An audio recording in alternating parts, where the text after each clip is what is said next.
जय हिंद दोस्तों, स्वागत है आप सभी का क्लैट पॉइंट में। आज का हमारा सेशन जो होने वाला है वो इस चीज के ऊपर होने वाला है कि DU LLB का जो 3 साल का लॉ होता है उसकी प्रिपरेशन आप किस तरीके से कर सकते हैं। और एक चीज आपको मैं इसको बताने से पहले बताना चाहता हूं कि जैसा आप लोगों को आई थिंक पता होगा कि national law school of Indian university NLSIU Bangalore ने भी घोषणा करी है कि वो भी 3 साल का लॉ कराएंगे। तो जो DU LLB वाले हैं वो उसको भी अपने दिमाग में ऑप्शन रख सकते हैं। ऑल्दो अभी सिलेबस एंड ऑल अपडेट नहीं हुआ है, जैसे ही वो आएगा हम आपको वीडियोस के थ्रू वो भी बता देंगे। तो चलिए फिर शुरुआत करते हैं। DU LLB की प्रिपरेशन को आप कैसे कर सकते हैं और कैसे DU के अंदर आप अपनी एक सीट पक्की कर सकते हैं। सबसे पहले देखो, DU LLB का जो एंट्रेंस एग्जाम है ना, इसके बारे में कुछ बेसिक जानकारी जो है वो ले ली जाए। देखिए 3 साल की लॉ होती है, ये PG कोर्स होता है। बहुत सारे लोग ये कंफ्यूज होते हैं कि 12th के बाद LLB कर सकते हैं क्या, या इस तरीके के दिमाग में क्वेश्चंस आते हैं। देखिए जो 12th के बाद LLB होती है ना, वो 5 साल की होती है, उसे इंटीग्रेटेड लॉ बोलते हैं। ये जो DU LLB का कोर्स है ना, ये आपका बैचलर जिन्होंने कर रखा है उनके लिए है। LLB जिन्होंने BCom कर रखा हो, BSc कर रखा हो, BA कर रखा हो अलग से, वो जो लॉ करना चाहें उनके लिए 3 साल की लॉ होती है। This is different from integrated 5 year का लॉ जो 12th के बाद स्टूडेंट्स करते हैं। अब यहां पे DU LLB की जो महत्वपूर्णता है ना, वो इसीलिए और ज्यादा हो जाती है क्योंकि इंडिया में 3 साल की लॉ कराने वाले जो अच्छे कॉलेज है ना, बहुत ही गिने चुने या टिप्स पे हैं। जैसे कि BHU ले सकते हैं आप DU ले सकते हैं, और 1-2 कॉलेज और आप कोई इसमें जोड़ सकते हैं। अदरवाइज जो प्रोमिनेंट नाम वो सामने यही आते हैं। ये एग्जाम जो है ये नेशनल टेस्टिंग एजेंसी के द्वारा कंडक्ट किया जाता है। इस एग्जाम का जो मीडियम होता है वो इंग्लिश होता है, और नंबर ऑफ सीट्स करीबन इसमें 2922 के आसपास होती हैं, प्लस माइनस थोड़ा बहुत हो सकता है। अभी जो एग्जाम है फिलहाल तो कंप्यूटर बेस्ड ही होता है, कंप्यूटर के थ्रू आपको देना होता है। अगर कल को ऑफलाइन होगा तो पता पड़ जाएगा, बट कंप्यूटर बेस्ड ही होता है, तो हम उसी के बारे में बात करेंगे। नंबर ऑफ क्वेश्चंस यहाँ पे आते हैं 100। 2 घंटे का आपका ये पेपर होता है। एक क्वेश्चन सही करने पे आपको 4 मार्क्स मिलते हैं, वहीं एक क्वेश्चन गलत करने पे आपको -1 हो जाता है। इसका मतलब 400 नंबर का ये पेपर आपका टोटल होता है। DU में अगर आप सेलेक्ट हो जाते हैं तो आपको वहां पे 3 कॉलेज के ऑप्शंस मिलते हैं। सबसे पहला CLC जो उनका मेन कैंपस है, फिर है एक LC1 और एक है LC2। देखो कहने के लिए तो अलग अलग नाम है इनके, लेकिन बात वही है। ऑल दो कैंपस लॉ सेंटर का थोड़ा सा आप कह सकते हो कि बहुत ज्यादा नाम इनके कंपैरिजन में इसलिए हो जाता है क्योंकि CLC सबसे पुराना है, तो बहुत सारे लोग CLC से ही निकले, एलुमनी जो है वो CLC से ही हैं। बट ये कहना भी गलत है क्योंकि LC1, LC2, CLC तीनों एक ही कॉलेज के पार्ट हैं, बट एक थोड़ा सा लोग देखते हैं तो इसीलिए CLC थोड़ा सा टॉप पे आ जाता है। बाकी कॉलेज DU के ही हैं, LC1 LC2 में भी कोई डिफरेंस नहीं है, तीनों चीजें सेम है। इनकी टाइमिंग्स ऊपर नीचे होती हैं, किसी की आगे किसी की पीछे, बस। एलिजिबिलिटी क्या है DU के इस एग्जाम की, तो इस एग्जाम को देने के लिए अगर आप जनरल कैटेगरी से हैं तो आपकी जो बैचलर डिग्री है उसमें 50% प्लस मार्क्स होने चाहिए, या 50% एटलीस्ट होने चाहिए। SC ST कैटेगरी से हैं तो 40% के आसपास आपके मार्क्स होने चाहिए। OBC एंड फिजिकली हैंडीकैप के लिए 45% का यहाँ पे कोटा है। 45% कोटा गलत टर्म यूज कर दिया, 45% आपके मिनिमम एटलीस्ट मार्क्स होने चाहिए बैचलर डिग्री में। और इस एग्जाम में अपियर करने के लिए कोई एज बार नहीं है। अब तो लोग 40-40 साल पे इस एग्जाम को दे रहे हैं। अभी रिसेंटली बहुत फेमस यूट्यूबर हैं फ्लाइंग बिस्ट, उन्होंने इस बार DU का पेपर दिया था। आई डोंट नो, पता नहीं एडमिशन हुआ नहीं हुआ, बट लोग देते हैं। Varies from year two year, but approximately 230 से 240 के बीच में अगर आप स्कोर करते हैं तो आप DU में सेलेक्ट हो जाएंगे प्रोबेबली। देखो क्या है ना, 400 नंबर का पेपर है, अगर आप इसके अंदर 230 से 240 के अंदर स्कोर कर दोगे तो हर बार इसके बीच में सिलेक्शन हो जाता है। कट ऑफ थोड़ा सा ऊपर नीचे तो जाता है क्योंकि देखो 2020 का जो DU LLB का पेपर था ना थोड़ा इजी था, 2021 का थोड़ा सा टफ था, लेकिन इस बार भी कट ऑफ इसी के आसपास बताई जा रही है, तो फिर कोई दिक्कत ही नहीं है।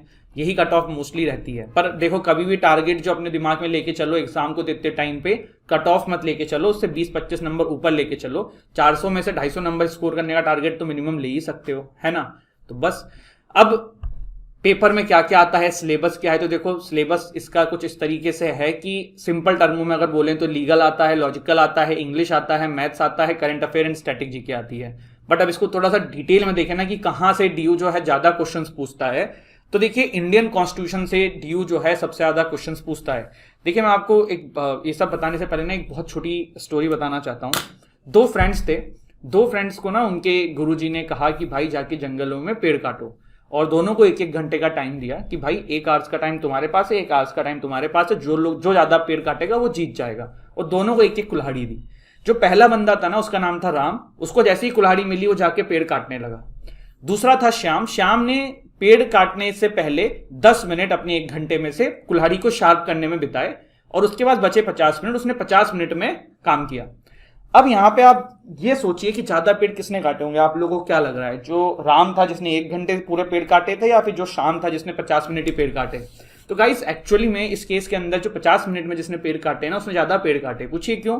क्योंकि राम जो था जिसने 1 घंटे पेड़ काटे, उसने अपनी कुल्हाड़ी शार्प नहीं करी थी, जिसकी वजह से उसको ज्यादा समय लगा। वहीं जिसने 50 मिनट में पेड़ काट डाले, उसने अपनी कुल्हाड़ी शार्प करी थी, इसलिए उसके कुल्हाड़ी की जो इफिशियंसी है वो बढ़ गई थी। तो लाइफ में कोई भी एग्जाम क्रैक करना हो, कोई भी काम करना हो, आपको दिमाग में उस चीज को करने के ना एक ब्रेन मैप होना चाहिए। आपको सिलेबस पता होना चाहिए उस एग्जाम का जिसको आप क्रैक करने के बारे में सोच रहे हो। अगर आपके सिलेबस में जो चीज नहीं आती है वो आपको पढ़ने की जरूरत नहीं है। जिंदगी पढ़ी है नॉलेज के लिए, नॉलेज लेना अच्छी बात है, लेकिन नॉलेज उसका लो उस साल जिस चीज की तैयारी कर रहे हो। बाकी वो जिंदगी भर जो पढ़ना है पढ़ना। आप जैसे अकबर के बारे में पढ़ रहे हो, अब तुम्हें मजा आया तो तुम अकबर के बारे में पूरी थीसिस पढ़ने लग गए। अरे भाई ठीक है ना, एक 4 लाइन 5 लाइन पढ़नी है अकबर के बारे में DU LLB के हिसाब से। एक हाइपोथेटिकल एग्जांपल दे रहा हूं। कहने का मतलब है आपको सिलेबस के अकॉर्डिंग पढ़ाई करनी है। आपको उस एग्जाम को क्रैक करने के लिए उस एग्जाम का सिलेबस पता होना चाहिए। तो प्री प्रिपरेशन जो है ना बहुत जरूरी होती है। ऐसा नहीं होता कि सिर्फ मेहनत करते रहो सेलेक्ट हो जाएगा, नहीं। मेहनत with hard work with smart work ही आपको सफलता दिलाएगा। क्योंकि इंडिया में बहुत लोग प्रिपरेशन करते हैं और वो स्मार्टली करते हैं। तो सिर्फ ये नहीं कि आप 8 घंटे 10 घंटे पढ़ रहे हो, आप सोचो सेलेक्ट हो जाओ, नहीं, ये क्राइटेरिया नहीं है। फिर आप कहते हो कि सर हमने बहुत मेहनत करी, हम सेलेक्ट नहीं हुए। तो ये चीज दिमाग में लेके मत चलिएगा। इंडियन कॉन्स्टिट्यूशन में देखो historical background of the constitution, fundamental rights, fundamental duty, DPSP, important amendments, law commission, statutory bodies, constitutional bodies, NITI Aayog. Legal के सेक्शन में IPC आता है, कॉन्ट्रैक्ट आता है, क्रिमिनल लॉ आता है, टॉर्ट्स आता है, IPR आता है, फैमिली लॉ आता है।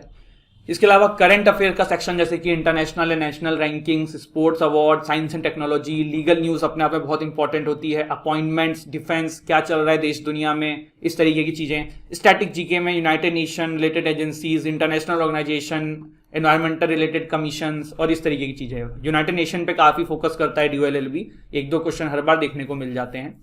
लॉजिकल रीजनिंग के अंदर सिटिंग अरेंजमेंट के क्वेश्चन, डायरेक्शन टेस्ट के क्वेश्चन, सिलोगिज्म स्टेटमेंट के question, blood relation, series, coding, decoding, odd one out, इस तरीके की लॉजिकल रीजनिंग के जितनी भी समस्याएं सब इसमें पूछी जा सकती हैं। इंग्लिश के अंदर कॉम्प्रेंशन है, स्पेलिंग है, synonyms, antonyms, active passive, sentence correction, ये सारी चीजें हैं।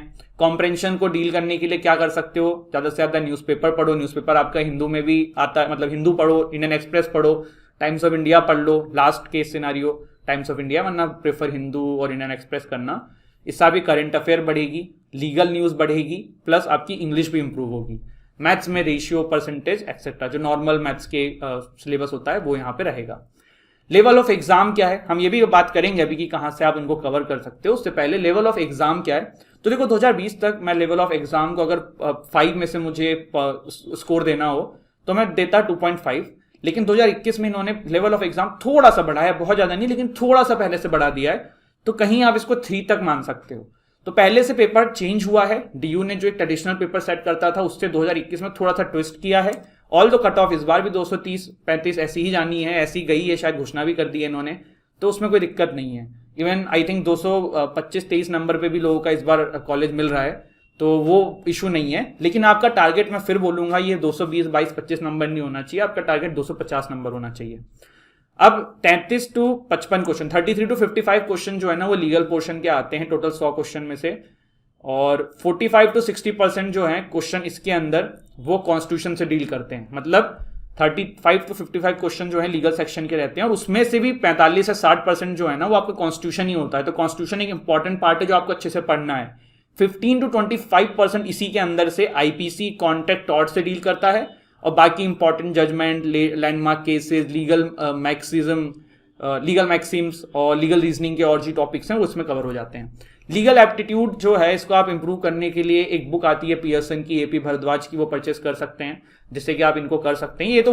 ये मैं जो सजेशंस दे रहा हूँ ना ये उनके लिए जो सेल्फ स्टडी करना चाहते हैं, बट जो लोग सेल्फ स्टडी नहीं करना चाहते हैं उनके लिए मेरे पास एक ऑप्शन है जो मैं आपको लास्ट में बताऊंगा। लॉजिकल रीजनिंग आप RS अग्रवाल खरीद सकते हैं, practice and practice. Universal single की बुक आती है जिससे आप परचेस करके प्रीवियस ईयर के क्वेश्चंस और GK के स्टैटिक क्वेश्चन जो है सॉल्व कर सकते हैं।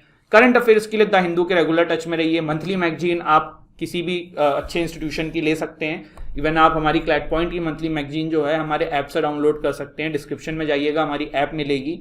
हमारे ऐप को डाउनलोड करके आप जब फ्री स्टडी मटेरियल सेक्शन में जाएंगे तो मंथली मैगजीन्स वहाँ पे पड़ी हुई हैं, आप उससे परचेज नहीं करना है, फ्री ऑफ कॉस्ट है, तो आप वहाँ से उसको डाउनलोड कर सकते हैं, या फिर हमारे टेलीग्राम चैनल से भी आप उसको डाउनलोड कर सकते हैं। द हिंदू पढ़ने में जिसको समस्या आती है वो ये कर सकता है कि इस चैनल के ऊपर the Hindu analysis daily basis पे होता है, तो वो यहाँ से उसको फॉलो कर सकता है। तो ये सारी चीजें हमने यहाँ पे देखी। अब एक इसमें बच्चों के दिमाग में क्वेश्चन होता है, बच्चे तो नहीं बोलूंगा, आप लोग मेरी एज के हैं, काफी सारे मेरे से बड़े ही लोग इसमें देंगे, तो ये जो एस्पिरेंट्स होते हैं इनके दिमाग में क्वेश्चन होता है कि कब से तैयारी करना शुरू करें। तो भाई बहुत सारे लोग होते हैं 1 महीने 2 महीने पहले कर लेंगे, 10-15 दिन तो इन्होंने बहुत हाइपोथेटिकल लिख दिया, 10-15 दिन में तो सिलेक्शन नहीं होगा, कोई नहीं ले सकता। 1-2 महीने भी बहुत कम टाइम है। अगर आपको तैयारी करनी है तो कम से कम 3 से 4 महीना दिमाग में लेके चलो, और उससे जितने पहले से तैयारी करोगे उतना अच्छा है, क्योंकि कंपटीशन अब बहुत ज्यादा है। DU LLB के लिए बहुत लोग सीरियस रहते हैं, क्योंकि मैंने बताया इंडिया का one of the best college है 3 साल की लॉ का, और बहुत कम ऑप्शन है 3 साल की लॉ में, तो DU LLB के लिए बहुत ज्यादा लोग मेहनत करते हैं। तो इसका बेस्ट टाइम जो है, जब जागो तब सवेरा। आप नवंबर में जागे हो, दिसंबर में जागे हो, जनवरी में जागे हो, जाग जाओ, तैयारी करो, ठीक है। कम से कम 3 महीने की प्रिपरेशन चाहिए इस एग्जाम को क्रैक करने के लिए, मिनिमम बता रहा हूं, और पहले से करोगे और अच्छी बात है। कितना पढ़ना है तो 2 आवर्स पर डे आप पढ़ लें 7 महीने तक, ठीक है, चलेगा। अगर आप 7 महीने का टाइम एवरेज में लेके चल रहा हूं, जो 7 महीने तक तैयारी करेंगे, जो 3 महीने में कर रहे हैं फिर वो इस हिसाब से अपना प्रोपोर्शन डिसाइड कर सकते हैं। ऑल दो दिस आवर्स का कोई कैप नहीं है, मेरा इसमें जो मानना है वो ये रहता है कि कम पढ़ो ज्यादा पढ़ो, it's all about the efficiency. आप अगर 3 घंटे भी पढ़ रहे हो, उस समय ऐसा दो कि सब कुछ आपके दिमाग में जाए। और दूसरी चीज जो मैं मानता हूं, कंसिस्टेंट रहना। ऐसा नहीं कि एक दिन इतना पढ़ लिया, 2 दिन आराम कर लिया, फिर ऐसे पढ़ लिया। ग्राफ ऐसा नहीं होना चाहिए, ग्राफ पढ़ाई का ऐसे चलेगा, सही जाएगा। स्ट्रेस नहीं लेना है, पढ़ाई करनी है ना। तो दिस इज इट। और इसमें देखो, मैं जो ये प्लान वाला चीज है ना, मैं इसमें बहुत ज्यादा आपको सजेस्ट इसलिए नहीं करना चाहता, क्योंकि मेरा ऐसा मानना है कि हर किसी का अपना खुद का प्लान होना चाहिए। हम सिर्फ आपको एक गाइड कर सकते हैं कि भाई इतने तरीके से पढ़ लो। अब मैं आपसे कह दूं 4 घंटे पढ़ना, तो 4 घंटे मेरी बात मान के पढ़ो, इट्स नॉट करेक्ट।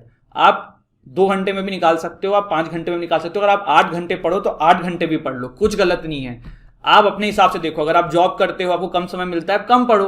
आप घर पे सेल्फ स्टडी कर रहे हो, ज्यादा पढ़ो। सब मिला के मतलब ये कि जितना आप हमें डिवोट कर सकोगे उतना अच्छा है। लेकिन फिर से मैं बोल रहा हूं, it's not about the hard work. कम पढ़ के भी स्मार्ट वर्क से लोग सेलेक्ट होते हैं, तो आप वो भी कर सकते हैं, ठीक है। हार्ड वर्क, अगर आप 10 घंटे पढ़ रहे हैं और आप 7 महीने तक 10 घंटे पढ़ रहे हैं और आप सिलेबस के अकॉर्डिंग नहीं पढ़ रहे हैं, तो 7 महीने बाद भी आपका सिलेक्शन नहीं होगा। और अगर आप सिर्फ 2 घंटे पढ़ रहे हैं, 7 महीने पढ़ रहे हैं, पर सिलेबस के अकॉर्डिंग पढ़ रहे हैं, आप सिलेक्ट हो जाएंगे। तो प्रॉब्लम यहाँ पे ये आती है कि पढ़ते सब हैं, लेकिन तरीके से पढ़ने की जो कला है ना, वो सब में नहीं होती है। तो उसके लिए हमारे पास आप लोगों के लिए एक सॉल्यूशन है। सॉल्यूशन क्या है? सॉल्यूशन गाइस ये है कि DU LLB के लिए हमारे इस प्लेटफॉर्म के ऊपर आपको एक क्रैश कोर्स मिलेगा, और ये क्रैश कोर्स जो है मात्र 5999 का है। ये आपका 2022 में जो DU LLB का पेपर होने वाला है उसके लिए है। जैसे ही पेपर होगा उसके बाद ये कोर्स एक्सपायर होगा, तब तक आप होगा। इस कोर्स में आपको जितना भी सिलेबस DU LLB में पूछा जाता है वो पढ़ाया जाएगा। और अगर आप इसको मार्केट में कंपेयर करेंगे, बहुत ही नॉमिनल कॉस्ट है। मार्केट में आपको यही कोर्सेज जो है 15-15, 20-20 हजार में मिलते हैं। ऑफलाइन कोचिंग में तो और ज्यादा हो जाता है,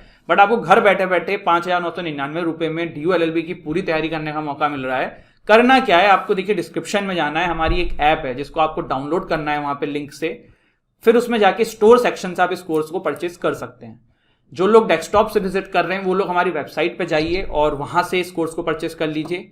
जो लोग मॉक देना चाहें, देखिए मैंने अपनी जो मैंने आपको पूरा गाइड किया है उसमें एक चीज छूट गई थी, तो मैं उसको भी यहीं पे लेके बताता हूं। देखो, मॉक इज वेरी मस्ट, ठीक है। मैं ये नहीं कह रहा हूं आप हमारा मॉक लो, नहीं लेना है लेना, it's all up to you. Mock test आपकी प्रिपरेशन में बहुत मस्ट है। आप किसी और जगह से मॉक परचेस कर लो, लेकिन जनवरी स्टार्टिंग से दिसंबर एंड से मॉक देना शुरू कर देना DU LLB के पेपर का। अगर बाय द वे आप बहुत लेट तैयारी शुरू कर रहे हो, आप फरवरी में सोचा है आपने और आपको तैयारी कर रहे हो, आपको लग रहा है कि हाँ ठीक है, तो आप तब परचेस कर लो और उस हिसाब से अपना टाइम गैप कम कर लो। वरना हर 10 दिन 8 दिन के अंदर दिसंबर के मिड से या दिसंबर के एंड से आपको एक मॉक देना है। ये वेट मत करना कि सिलेबस कंप्लीट हो गया है तब मैं दूंगा या ऐसा। अगर ऐसे सोचोगे तो कभी सिलेबस कंप्लीट नहीं होता है। हम लोग एज ए स्टूडेंट इतने साल तक पढ़ रहे हैं कि हमारा कभी हमें ऐसा फील हुआ है कि सिलेबस पूरा कंप्लीट है, नहीं ना। तो ये चीज मैं आपको बताना चाहता हूं। मॉक टेस्ट में अपने आपको जरूर इनरोल करना। तो DU LLB के लिए आप हमारा मॉक भी परचेस कर सकते हैं, जिसका कॉस्ट है 1499 और DU LLB का 2022 का जो क्रैश कोर्स है जिसमें आपको सब कुछ पढ़ाया जाएगा वो 5999 का है। तो इन दोनों में से आप जिसमें इनरोल करना चाहें कर सकते हैं। And thank you so much for listening. कोई भी डाउट हो, कोई भी समस्या हो, मेरे से इंस्टाग्राम पे पूछ सकते हैं, कमेंट सेक्शन में पूछ सकते हैं। और आई होप आप लोग अच्छे से पढ़ाई करें। Happy learning. जय हिंद, जय भारत।